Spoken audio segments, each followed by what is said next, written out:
Chapter 16. What is a quantum network? It was a unique form of communication that surpassed the common method that required a direct physical connection. Unlike typical networks that transmitted data through wires or waves, the quantum network used the quantum realm of the universe. In other words, you don't necessarily need a cable to connect two interfaces. Through quantum entanglement, one side would send the communication and the other side would receive it through the quantum network. The AI chip in everyone's heads at level 1 was a basic quantum processor, which was why it was so powerful. Through it, anyone could connect with the quantum network of their sector without a terminal, even if you were in the dead of space. However, even if it could do so, the AI chip at its current basic level was not powerful enough to use the quantum network of the universe on a large scale. Putting aside its own limitations, it worked with the brain power of the user. Unless you wanted to fry your brain from overextension, it was better to find a terminal if you wanted to access the full quantum network. As Dante was on Earth, the entire planet was a hub, so his connection was fluid and could reach anywhere in the universe. And the quantum network, when used directly through the mind, was akin to a virtual reality experience. In fact, Dante knew from the tutorial uploaded to his mind that some sites even possessed augmented reality features. For now, he accessed his bank to start. He was banking with the biggest and most stable establishment in the universe, the Bank of Eternity. They were the central bank of the entire universe and handled the financials of the entire universe as well as all civilized systems. They also issued etrons and were the only authority allowed to do so. So they kept strict control on the amount of currency floating about throughout the universe at any time. Ads by Pub Future with AI and the quantum network. You could be sure as hell that inflation was a thing as rare as a unicorn. The level of intensity and calculations the bank had over this was beyond what even a skilled economist could speculate. After all, working with AI and the quantum network meant one solid fact. The human element that poisoned all concepts and ideas was gone, replaced by the cold impartiality of AI. No embezzlement, no stealing, no nepotism, no favoritism.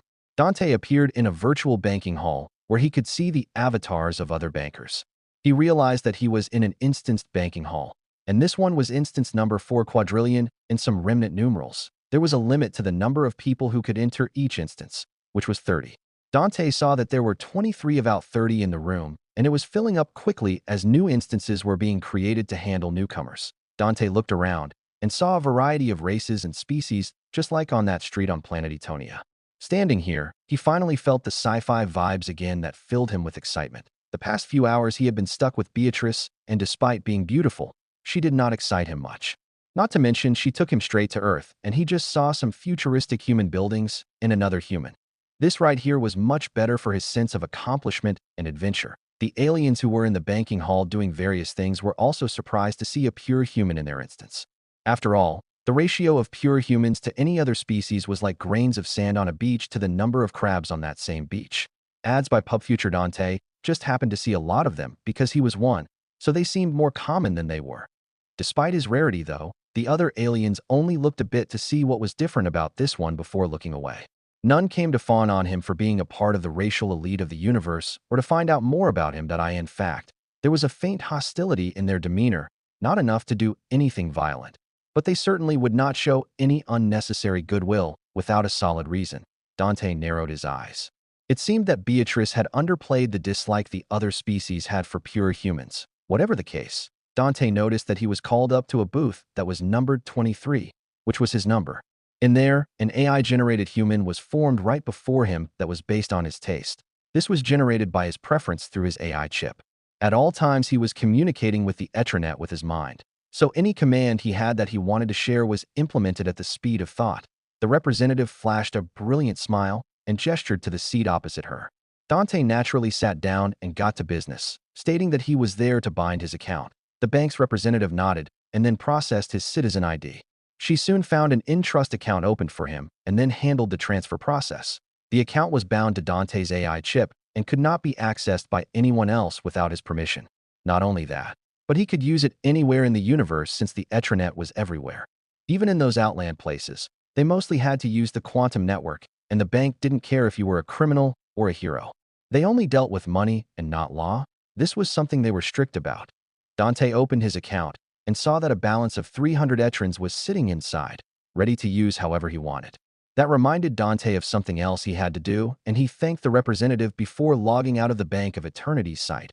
Ads by Pub Future Dante came to his homepage and pondered. He then gave the AI chip a command to download all the formation, be it writing or videos of basic things like controllable nuclear fusion, the initial breakthroughs in medicine like the penicillin 2.0, which could cure all known diseases, as well as the leader fuel, a special nutrient solution that could slowly enhance the quality of life of any species. The leader fuel was proprietary, but the patent was over 3,000 years old and had become obsolete with modern tech that had found better formulas. And even the gene enhancer, so such a thing was dumped into the public for kids in high school who chose a medicine-related course to study. Dante was excited. To the eternal universe, these things were absolutely outdated and useless, akin to a modern earthling hearing about the steam engine and locomotion, an ancient breakthrough in technology that was long developed upon. However, to the earthling that was stuck in this ancient era, this was revolutionary. With this, Dante could start on some basic things on Earth. However, before that, he would need to set up a few things and buy some other things. Most importantly, he would need to empower himself further as his current ability was not enough to make him infallible.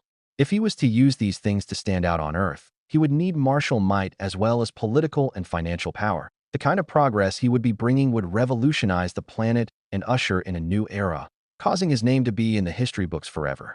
Many would kill for such an opportunity, and Dante wasn't about to die to his measly earthling colleagues when he had access to this vast world.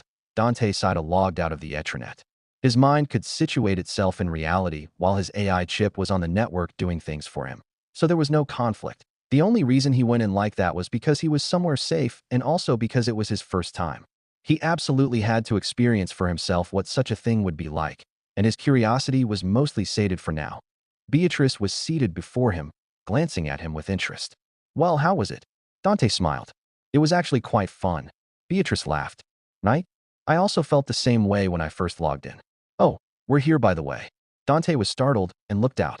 He noticed that they had left the bustling city and had come to a countryside-like area. There was a swath of beautiful villas on each plot that extended for miles, and the environment was almost magical. The mental health of anyone who lived here would be extremely good. That was something Dante could swear. The shuttle came to a villa numbered 56 and entered its compound. A few butler robots and maid robots filed out from the main door and stood on either side of the entrance, bowing to the humans. "Welcome, Master Dante and Mistress Beatrice," they echoed in vibrant tones. Chapter 17 Leaving Earth ads by Pub Future Dante was surprised by this entourage. While the idea of a villain naturally had him picture maids and butlers, he had never actually experienced such treatment directly. Naturally, Beatrice was unfazed, likely due to her upbringing, so she ignored the robots and entered the building. Dante noticed that she had a sharp dislike for non-human machine life, and his eyes narrowed as he wondered why. He kept his thoughts to himself and followed her in. The interior was much more splendid than he expected. Picture the most ultra-modern house you could, and then magnify the size by 10 times. There were so many rooms and facilities here that Dante would literally never need to leave the house. Food? He had 3 kitchens, and even a pantry big enough to be called a presidential bunker that could store anything indefinitely by freezing it in spatial stasis. Water? He could literally condense atmospheric humidity into dew through the purifier. Labor? There were androids ready to serve him in any way for anything. Anything social? He could connect to a quantum network and interact with anyone, anywhere as if they were right in front of him, play PvP games like he was in Sword Art Online, and more. Health and fitness? You didn't even need to worry. Your AI chip regulates your body's hormones and prevents the storage of fat. So even if you're a slob, you'll only shit more since nothing is stored as excess. As for musculature, that one is hard to atrophy or deteriorate since the standard of humans and species here are much higher than on Earth. Dante was set. If he didn't have to go to the Eternal Academy to better himself, he could just laze here every day and absorb what he wanted, live a decadent life based on the 300 etrons per week welfare he got thanks to the contract. He would relax in the eternal universe and then slowly take over Earth using superior technology, living the life of a lesser god. However, that thought only fleetingly passed through his mind. There was no Earthling born after 1980, one who was born in the digital era, who would receive a chance like this and use it to laze about. Rather, like Dante was about to do, everyone would actively seek to better themselves as if they were preparing for war, with a zeal that would make natives of this universe wonder if you were a tryhard. Dante followed Beatrice to the central control room of the villa, which was underground and closed off completely from the outside world, disallowing any signal to escape. There, he bound the villa and its facilities to his AI chip since it was already bound to his ID. Thanks to quantum connectivity, his AI chip was the only entity that had a direct connection to it from any distance in the universe. So no, you couldn't be all assassin-like and sneak into Dante's villa to steal or kill him. Well, there might be other methods since no technology in the universe could block the effect of superpowers, which was why they were so revered and treated so importantly. Bionics could be crippled and psionics could be disabled. Even one's AI chip could be interfered with if one had special methods. But superpowers could only be countered by superpowers. Anyway, Dante had sorted out his villa and Beatrice pulled him to the living room to chill. He didn't need to explore every single room since his AI chip had already downloaded the layout and presented a fully holographic 3D image of the entire villa, a list of rooms and their functions, as well as all surveillance facilities directly to his brain. Right now, no one knew this villa better than Dante. Even the ones who built it would pale in comparison. He sighed and sat down opposite Beatrice and folded his arms. He had only woken up an hour or so ago, but felt like he had walked 300 miles. Even with his vastly superior SDI than Earth humans, he still felt physically and mentally fatigued. For the first time, Beatrice didn't tease or bother him. She just glanced at him casually and then brought up her holographic screen from her right palm and browsed the things on it with her eyes and her mind. Dante lay with his head back on the seat, slumped and deeply relaxed. He even napped for a short while before suddenly waking up, feeling less tired than before. He also felt little to no grogginess thanks to his increased SDI and AI chip regulating his body. As such, the moment his eyes opened, he was ready to go. Where do we go from here? Dante asked while rubbing his eyes. Straight to the edge of the universe, Beatrice replied lazily as she closed her holographic screen. And what's over there? Dante asked with confusion. The Eternal Academy, of course. The Academy was built around the Zero Gate, and the Zero Gate is located at what was previously the edge of our known universe. Beatrice answered helpfully. Dante nodded and set his AI chip to download information about the Eternal Academy. By the time he exited the building with Beatrice and walked towards the car, he was already well versed with the Eternal Academy, its rules, location, history, rumors, and the latest news. Dante had to say. That academy was less of a school and more of an organization. If he was to compare its power, wealth, and influence on society, it would be like Disney on modern Earth. That IT was definitely going to be a big stage in his future in this universe. So Dante was looking forward to it. One thing everyone could agree with was that coming to a place or location seemed to take years upon years, but leaving seemed to be in the blink of an eye. Dante and Beatrice left Earth and entered the spaceport, being shuttled into the Inferno rather quickly. They got instant clearance to move out and then did so, launching into the solar system at light speed. Unfortunately, they couldn't enter hyperdrive within the Milky Way galaxy, so they had to exit it first. This took about 30 minutes of travel with the speed of the Inferno, making Dante click his tongue. Adds by Pub Future. Why did going from the solar system to the edge of the Milky Way feel like taking an Uber down to the city center to do shopping? While they moved, Dante was pondering many things while Beatrice was interfacing with the ship. When they eventually exited the galaxy, Beatrice was about to initiate hyperdrive when Dante stopped her. What is it? Beatrice asked with surprise. Dante took a deep breath and decided to trust her with this much since his future hinged on it. I want to test some of the limits and rules of my superpower, Dante stated calmly. That Beatrice's eyes flashed. No problem, I can leave if you want. Svel. Dante shook his head. I need you here because what I am about to test is very risky. Beatrice was deeply shocked. To show someone your superpower was almost taboo, and despite Dante claiming to have one, she never actually asked for it. And neither did the Human Council before giving him his identity. Unless you took the initiative to reveal it or used it in public, allowing people to deduce your power, no one would ask. Some children didn't even trust their parents with their superpowers, and Dante was about to show her his. Beatrice was a little flustered inside by the sudden kindness. Her impression of Dante so far was not entirely positive, as he was mostly cold, on guard, and confrontational, but she understood why and did not blame him for it at all. She sucked in a deep breath and nodded gravely. I'll help you, and I swear that I will not reveal anything I see here ever in my life. I put this on my word as a member of the Portinari family. Dante nodded and then looked around. Can I get an exosuit? It can be any type. Beatrice didn't ask why and commanded the ship to grant Dante the vice captain's exosuit. Akin to Iron Man equipping his nanotech suit, A wave of nanites were released from Dante's jacket that slowly covered his body, much to his surprise. If you're going to be the vice captain, you naturally have to get all the stuff allotted to them. This is the Mark V exosuit, the current top in our entire military and usually meant for those with bionics and psionics over level 25 in the military category. Beatrice commented with amusement. But technically, as long as you have an AI chip, you can use its most basic functions. Beatrice shrugged and explained that Dante's AI chip paired with the exosuit and registered it to his own DNA. He then received a tutorial and list of its function, and he couldn't help but suck in a deep breath. This thing was crazy. Chapter 18 adds by Pub Future, aside from its ability to keep Dante alive in the vacuum of space, it also recycled the liquid in his body so that he would never be dehydrated and could extract the waste in his body to obtain nutrients to sustain him. But that was just basic life preservation. It was apparently strong enough to resist laser blasts head-on.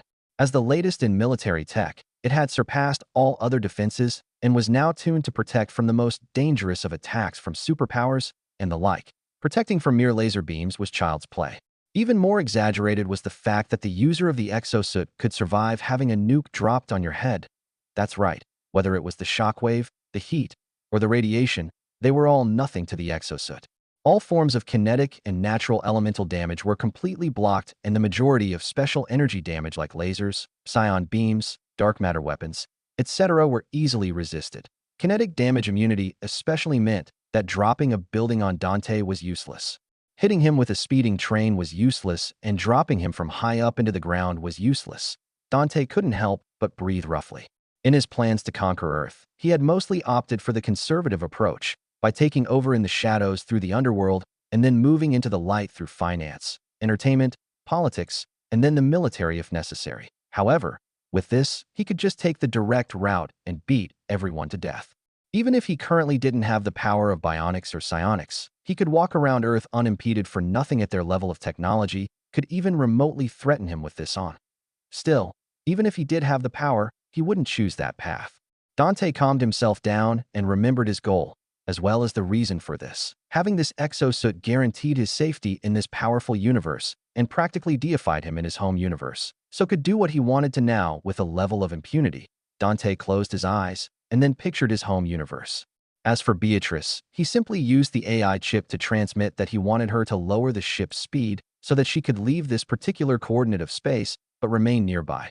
Then, he used his quantum entanglement ability to return to Earth with a pop, causing Beatrice's face to change greatly. Was this Dante's superpower? Teleportation, he called it, but if he could teleport, then where did he go? Dante reappeared in his apartment and felt his body stabilize. He noticed he was still connected to the exosuit through his AI chip, and this made him happy. As long as he could carry this suit back and forth, he would be good to go. With his superior SDI and upgraded AI chip, Dante felt like the world around him had changed. He felt it in the other universe too, but that was different because, well, it was hard to tell since he was not truly a native. But here he could feel it, the heightened colors, senses, and smells. Most especially the pollution in the air that even caused him to choke up slightly as he frowned. However, nothing could prepare him for what happened next when his AI chip automatically began scanning for a quantum network hub. There was obviously none on this Earth, so it searched the entire sector, which included the Milky Way, Andromeda, and a few other galaxies and nebulas. Dante sat down on the ground with a dazed expression, as this was his first time roaming the quantum verse without a hub, so the AI chip used more brain resources to facilitate it. Coupled with the fact that there was no proper extranet here, Dante was forced to search for one. Unfortunately for him, he did not find a universe-wide or even quadrant-wide connection, but he found little pockets of weak communications from various civilizations. These civilizations had either mastered or were at the entry level of quantum computing and communication, but they only used it to communicate within their own species and spheres of influence, ignorant of the others. The nearest quantum species to Earth was in a whole other solar system around 30,000 light-years away, deeper into the center of the Milky Way. This didn't rule out that non-quantum civilizations like Earth didn't exist on the way, but they were too weak to even make themselves known indirectly. Dante shut down the connection and found himself sweating profusely. His brain was hot, and he felt like he was having a migraine. But the AI chip soon regulated his stress and temperature to normal levels. Dante settled down and pondered what he found out. Most of it was gibberish since the languages each race used was different, but the AI chip could translate them using a cipher from the Etranet if Dante went back. For the meantime, he was done here and had to head back. As such, he naturally pictured himself returning to the eternal universe and felt himself sucked into that familiar long tunnel. Only that this time, he felt like there was a branch in the tunnel. Two exits were placed in front of him, one that led to the dead of space, and one that led to the spot he stood within the Inferno's observation deck. Surprised, he naturally chose the second exit and felt himself pulled along that flow. When he stabilized, he was standing in front of a puzzled Beatrice who was looking him up and down like he was a monster. "So what did you even test?" she asked with rightful confusion. Dante paused and then sighed with relief. Naturally, the most important thing to test with a space-related power was how it regarded space. Some powers automatically distinguished between livable space and unlivable space, but some others were raw. Adds by Pub Future: if Dante had teleported back to Earth while on a ship and then ported back without any safeguards, there was a chance his superpower could deposit him right in the vacuum, causing him to die. That would be a pointless death. So it was better to test such a thing when he was safe and had someone who could rescue him like Beatrice if something went wrong. Now that he had gotten his answer, he was quite satisfied. There was one more test he had to make, but he wasn't sure if Beatrice could do it. "Does the Inferno have onboard space suppressors like on Earth?" Dante asked solemnly. Beatrice noticed that he did not answer her question, but was not bothered. After all, she was lucky enough to win his trust regarding his superpower, and asking for more was taboo. "Yeah, sure. The ship can do that easily, and we even have various levels of it. What do you want to do?" she answered with a bored expression. Dante sighed with relief. "Great. Then I want you to set it to the highest level of suppression once more. Oh, and the ship can return to full travel speed." "Righto, Daddy-o," Beatrice responded half-heartedly, causing Dante to glance at her askance that he could recognize that she wasn't too happy being ordered about for something she wasn't really involved in and wasn't allowed to know, but she was too lazy to act difficult. "I'm just testing whether I can teleport out of a space-locked area. Previously, I tested whether I would end up at the same exact coordinate I left from or whether I could appear on a different coordinate when I leave from a moving vehicle." Dante decided to reveal this to her because it didn't compromise the main secret of his ability. Once she heard this, Beatrice was surprised, then she glanced at Dante weirdly. "This is probably why we should get you to the Eternal Academy quickly. They have in-depth courses on superpowers and how they work, and the first thing I can tell you is that superpowers function based on higher dimensional rules and science." Beatrice shook her head. "I mean, if a person who could control fire as a superpower had to be afraid of the heat of his attack, the kinetic force of launching it, and the physics of flame generation, why would we treat superpowers with such respect? We'd classify them as hazards, and people like you would be pitted," Beatrice stated as she folded her arms. Dante heard this and felt a chill in his heart. His mind was on something different than what Beatrice said. From a certain point of view, it was very reasonable and wise for him to test out such basic rules of his superpower. From another point of view, wasn't he insulting the intelligence and effort of the higher dimensional life form that was kind enough to turn his mistake into a superpower and stabilize his existence? Chapter 19. Of course, Dante might be overestimating himself. Just because that high-dimensional life form helped him once didn't mean it always had its eyes on him. It might have been a casual act of boredom before forgetting Dante's existence 0.0001 seconds later, but it could also be that a high-dimension life form was too lofty to care about the underestimation of a mere lower-dimensional life form. After all, how could Dante understand the thoughts of such a being? It was like a worm or an ant trying to guess what a human was thinking. The ant would think the human was considering grander things along the line of building a hive, expanding, and storing more food. Meanwhile, the human was probably thinking of Tracer Rule 34. He settled down and did not cause any more trouble. After all, the words of Beatrice were easily verified with his current connection to the Etranet, so he could tell that while superpowers were generally mysterious in terms of their deeper functions, some basic fundamentals had been dug out after centuries of exposure. While they were on their way to the Eternal Academy, Beatrice told him about something he should try. "I'm sure you've logged into the Etranet and experienced the quantum network of yourself, right? What do you think?" she asked with a smile. Dante pondered for a bit, then gave his honest thoughts. "It's amazing, sort of like my mind exists outside my body. The quantum network feels as real as reality itself. It's sort of like FIVR. Beatrice raised an eyebrow. FIVR. Fully immersive virtual reality. It's a theory about how the mind can. Dante paused as he realized that talking about this was stupid. Beatrice was speechless. "I swear, Dante, you are so weird. Sometimes you act like a native, and sometimes you act like you're someone who time traveled to the future from our ancient past. Ads by Pub Future Dante could only rub his forehead and change the subject. So what did you want to bring up by asking about this?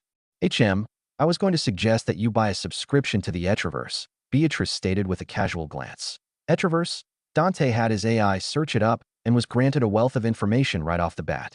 Once he understood what the Etriverse was, his eyes couldn't help but narrow and his heart beat rapidly. The Etriverse was basically a platform that allowed creators to host their own virtual worlds so that others can explore and use them. By paying a subscription fee of 0.1 etrins per year, you can access all the affiliated services and worlds linked to the platform itself. Of course, there were independent worlds belonging to indie creators where you had to pay a fee set by the world creator to use. Most of the top worlds in the Etriverse were like that, while the free worlds were usually just entry points for newbies. There were a variety of worlds that were styled by different categories: anime worlds, RPG worlds, fantasy worlds, cultivation worlds, racing, slice of life, sports, everything. The Etriverse was the most used service in the universe, with almost 99% of sentient civilizations using it almost daily. Many people worked and lived through the Etriverse and its worlds, and many economies worked around its functions. Many schools also used it for their training and testing of students. As you could imagine, militaries of various factions also used the virtual worlds here to train their soldiers. It was very versatile and adept. You'll be having your entrance exam in the Etriverse, so I suggest you register for it ASAP, Beatrice advised sagely. Ads by Pub Future Dante glanced at her askance. Entrance exam? Beatrice scoffed. Of course. Did you think you were such hot stuff that they would let you in? You're applying for the unique batch, so you naturally have to prove what's unique about you. You say you have a superpower, and I know it, and you know it. But do they know it? Beatrice shrugged. Dante was left speechless. It did make sense, but he really did think he would be passing some backdoor. Also, how the fuck was he supposed to use his quantum entanglement in a virtual world? He would be plugged into a quantum network at the time, so would he just pop back into the quantum network of his home universe? How would that even work? And was it even possible? What would be the likely outcome if he used his power in such a place? Dante couldn't sit still, because this was a very valid concern.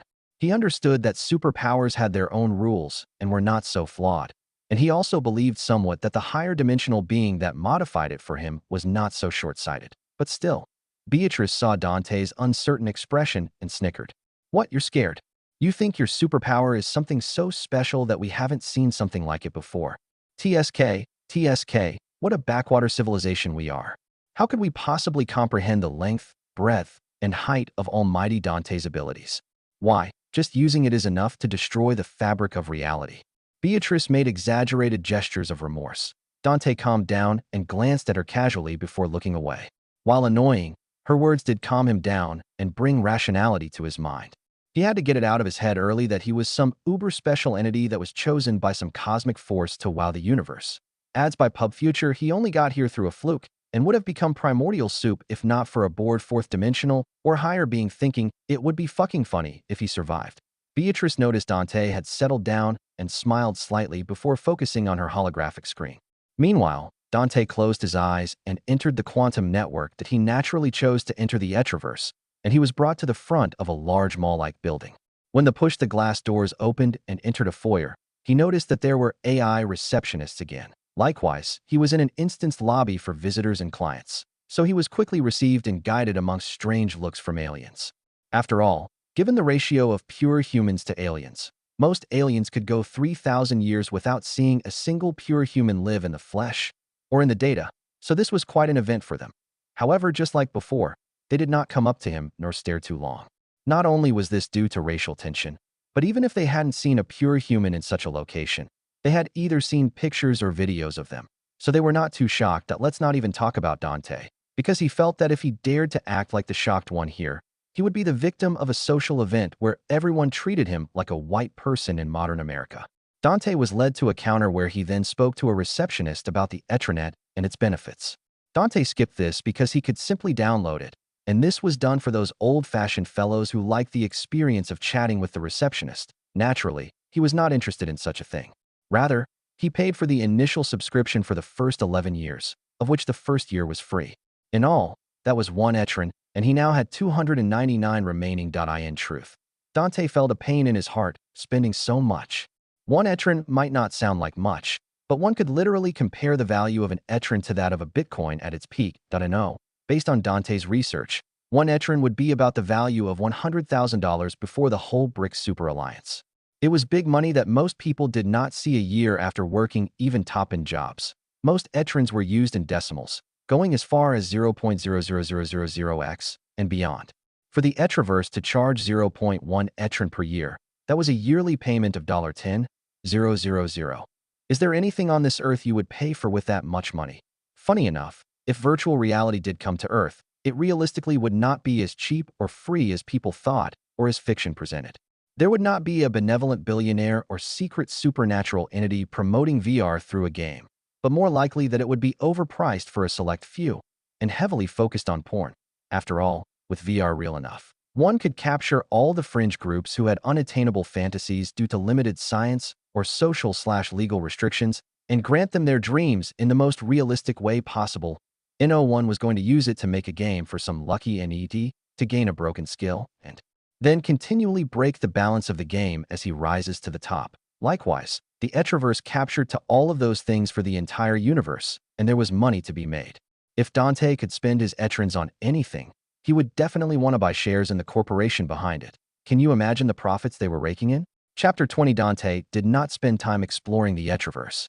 Unfortunately, one thing that separated the quantum network from a digital network was that it could not be time-dilated, so everything there occurred in real time. Dante did not have the time to enter the Etraverse because Beatrice hurriedly informed him that they had reached the Eternal Academy. She even pulled Dante over to glance at the Academy from the observation deck, and Dante was absolutely blasted away. The Eternal Academy was like a giant floating plane in the cosmos.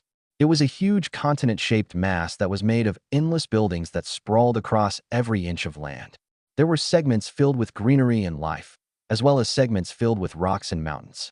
There were even places with water and seas, not to mention fiery lands full of lava and active volcanoes. Most importantly, there was a futuristic urban scene spread across the entire plane that even populated the natural zones. Beneath the plane was a spinning bluish-purple nebula-like existence that looked similar to pictures of the Milky Way. Above the plane, one could see hundreds of ships coming and going, as well as many interstellar cars traveling with the atmosphere of the plane. In the center was a building so tall that it was larger than anything else on the entire plane, piercing straight into space itself. Dante was utterly awed by this sight. He had never and would never have seen something like this, not in the flesh. He couldn't help but clutch his chest and wipe his eyes as tears began to form. He was not sad, but full of gratitude. Gratitude for the chance that brought him here, and gratitude to the higher dimensional being that allowed him to stay here. He would be a corpse buried under the earth for thousands of years on Earth before he could even hope to see something like this. Not to mention he had access to it, and was even soon going to be a part of it.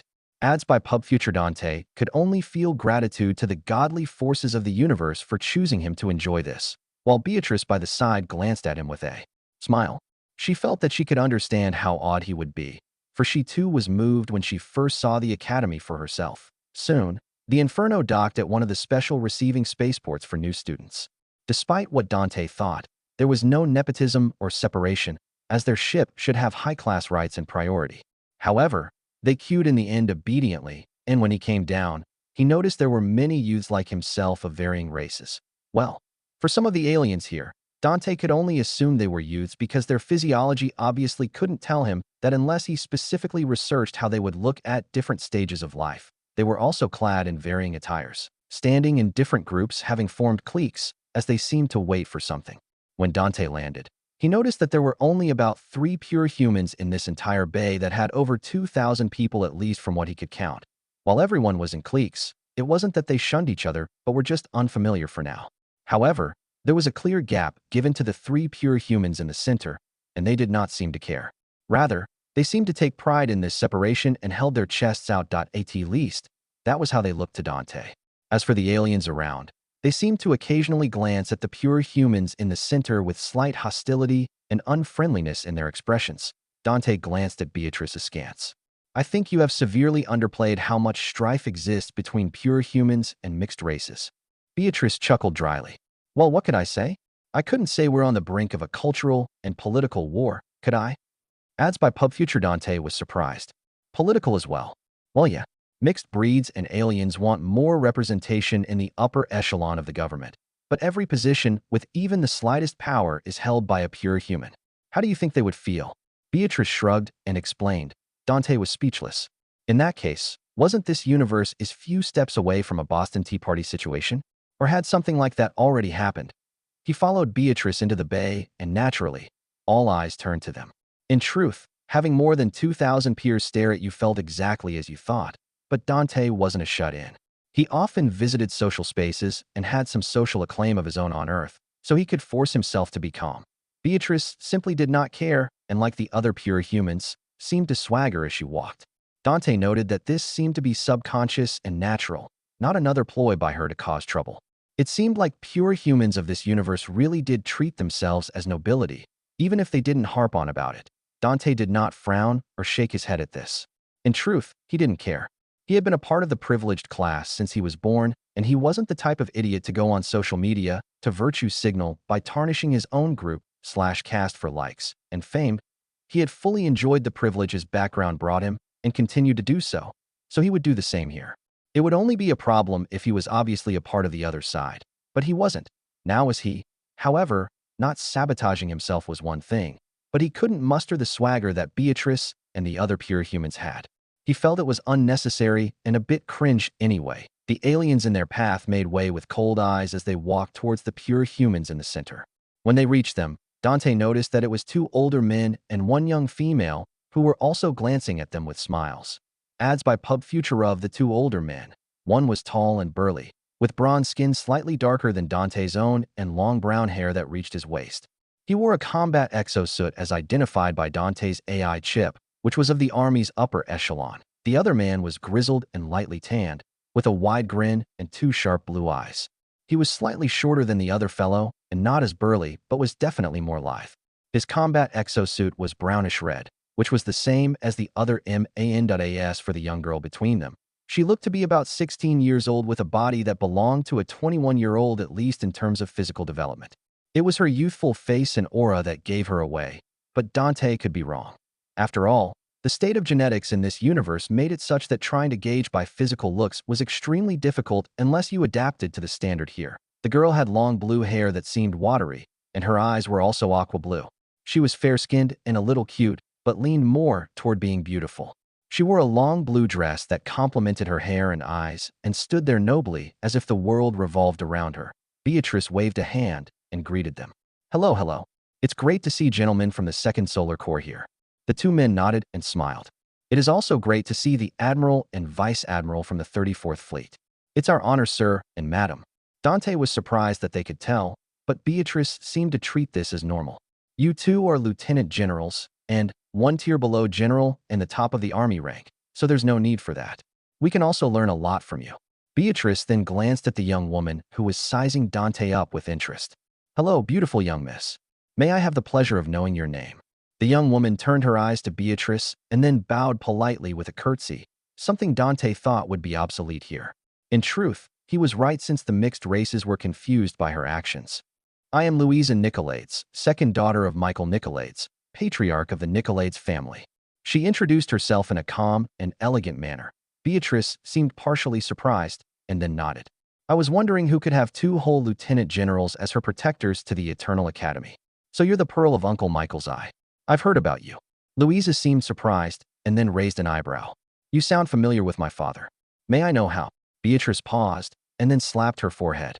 With an amused smile, she also curtsied, but it looked weird with her skin-tight admiral's uniform that displayed all her S-grade curves. I forgot to introduce myself. I am Beatrice Portinari, first daughter of Augeas Portinari, patriarch of the Portinari family.